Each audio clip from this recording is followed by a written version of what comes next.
Hey guys, welcome to today's lesson. Now, we're going to be talking about something that is vastly overlooked in the health and fitness space. That is recovery. I feel it's rammed down your faces a lot of the time that you need to do more, you're not doing enough. And while there is a place for that, because I think some people do need a bit of a kick up the bum at times to get up and go, we also need to rest and recover because that is where your progress is made the vast majority of the time. So that's what we're going to look into today. We're going to look into if you need more rest, how you can rest, optimal resting strategies, and a few myths surrounding rest as well.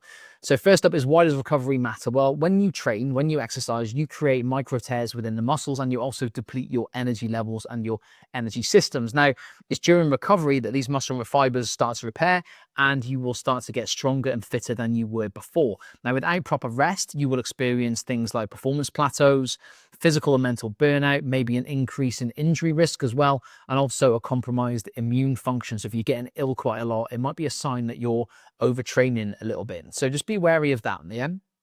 Then we have some signs that you need more rest. Now, there are physical warning signs first and foremost. So if you're persistently sore, your muscles are sore, lasting more than 72 hours. If you're unusually fatigued, even after a full night's sleep, you're still absolutely buggered. And if you are seeing decreases in strength, speed, or endurance during your workouts, they're the physical signs that you might need a bit more rest. There's also mental and emotional signs as well. So a decreased motivation to train, irritability, mood swings, or feeling overwhelmed a lot. And there's poor concentration during workouts and daily activities. That just might be a sign that you're mentally exhausted. And then the physiological markers would be an elevated resting heart rate, 5+ beats per minute, above normal, disrupted sleep patterns despite feeling tired, and unusual food cravings or unexplained weight fluctuations. So just a couple of things there just to bear in mind, that you might be just slightly overtrained or underrested is the word I'm after there. So a few rest and sleep essentials right now. Sleep is your ultimate recovery tool. Sleep is amazing, all right? The saying sleep when you're dead, or you can kind of cope on 5 hours sleep. I mean, was it Margaret Thatcher used to have like 3 hours sleep, and then look what happened to her. So yeah, it's very, very important that we get enough sleep from a mental standpoint, but also a physical standpoint. So aim for 7 to 9 hours if you can of quality sleep every night. Again, I say this every single time I say this. I know some people won't be able to achieve that, but do your best to get the best quality sleep, because quality is far more important than quantity. Maintain a consistent sleep schedule, even a weekend. So try and go to bed at the same time every single night if you possibly can. It sets your circadian rhythm on a point where you get the best quality rest you can during your night's sleep.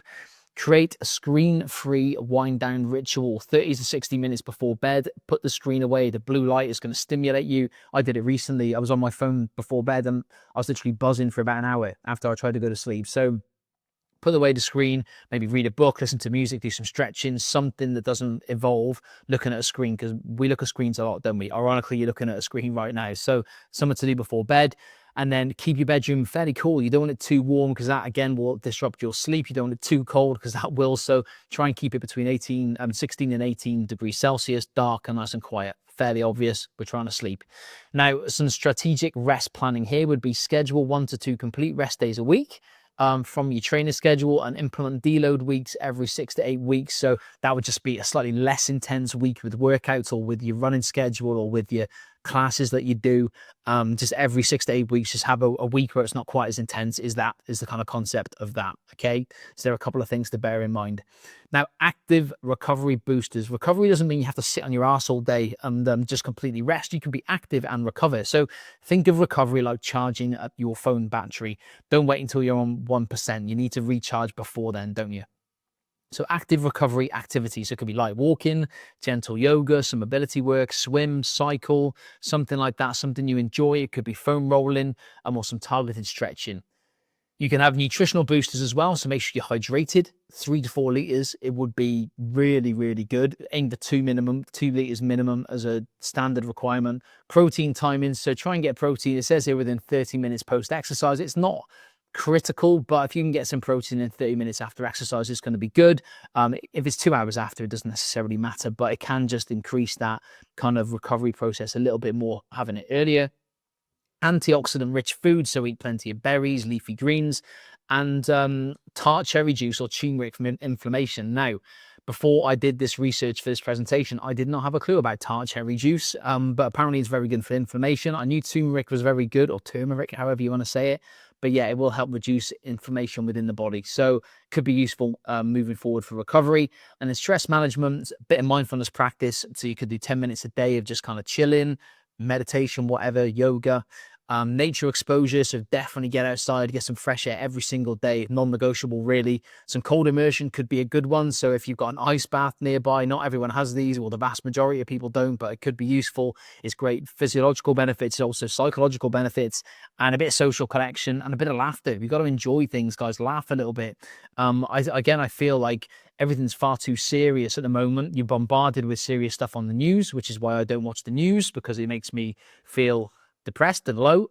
So probably don't watch the news as much. You know, you need to be kept up to current affairs, of course, but the news is there to try and get eyeballs, and the no negative stuff gives you gets eyeballs on the screen. So avoid the news as much as possible. Be selective with what you take on board, but also let's laugh a little bit with friends and family. Watch some comedies on TV. When you laugh, my word, it makes everything seem so much better. Okay. And it's great for stress.